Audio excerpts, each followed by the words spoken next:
好来，乡亲啊，继续来看台湾的外交有进展哦。外交部今仔日来宣布，咱要伫个位里的南美洲的盖亚那来设立着台湾办公室，这嘛是目前唯一一个中国的邦交国，咱会当使用台湾名称的外交的办公室。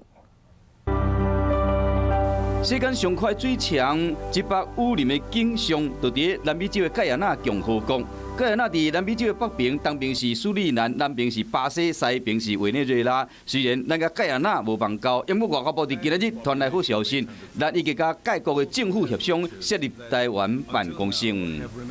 同时，我们也欢迎盖亚那政府呢，他们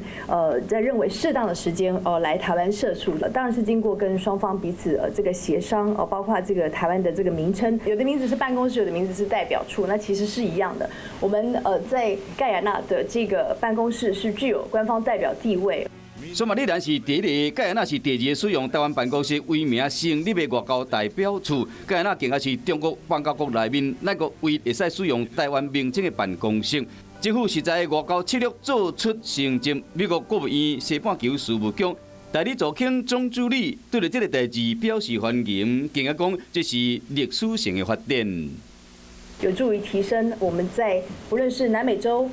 的一个关系的深化以及实质关系的往来，或许上我们还是希望能够是以经贸的一个关系为这个推动深化双方的一个工作的一个重点。外交进展一步一步来，嘛，互台湾引导三江，唔是干那口号尔，更加有一番实际作为。